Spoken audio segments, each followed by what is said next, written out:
quite a cold night expected across all of North Dakota and Montana. We are under a freeze warning for majority of the state because we're likely going to be dipping into the 20s and low 30s. So anyone, you need to protect your plants if you haven't done so already, because the freeze is going to be sticking around, and then possibly a hard freeze for some locations that may get below 28 degrees for several hours. So it's going to be a pretty cold start, especially for the start of the pheasant opener, going with right near 30 for the Magic City, and those temperatures extend into the Red River Valley, possibly even some low to mid 20s across far southwestern North Dakota in and around Henninger. But other than that, the weather does look great for the pheasant opener for tomorrow. Yes, we will be getting down right around 30 degrees, if not the upper 20s in Minot, but then we will be rising to the 60s by the end of the day with a little bit of a breeze out of the southwest around 10 to 20 miles per hour. But if you have evening plans,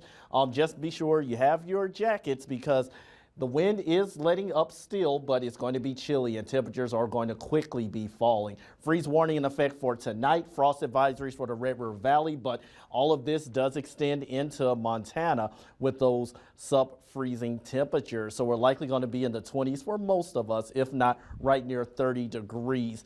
With those conditions continuing, the wind remaining light and the sky remaining clear, those are the ingredients for a rather frigid night. As far as your Saturday afternoon, we're still looking at lots of sunshine and temperatures raising back to normal right in the mid 60s for the Magic City. And we could have a mix of sun and clouds at times, but overall it's going to be a relatively calm and sunny day. So what about Sunday? Well, temperatures take a dip once that next cold front pushes through. So it'll be right near 60 degrees for Sunday with a sunny sky for church services. Still a bit of cloud cover out east. We are still clear across central region. That's because of high pressure moving in, and that's what's going to allow those colder temperatures to remain in place with a lack of wind. 45 in Minot, Carlson, and Bow Bells. 46 for Stanley, already down to the 30s for Rolla, with that northwest breeze around 15 miles per hour. Heading out for the game, high school football for tonight.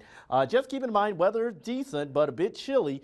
Will be in the mid 40s still for kickoff, but then by halftime we're likely going to be into the 30s by then, so that's why you just need to be prepared with your jacket. But overall, we are going to have a decent weekend, just one more cold morning with widespread freezing conditions. West wind does increase a little bit tomorrow afternoon, but we'll be back into the 60s for a moment. And then another cool down underway for next week with highs in the 50s. There could be a couple of showers next Thursday and Friday, but for now they're roughly 20% or less. All right, thank you so much for that, Henry.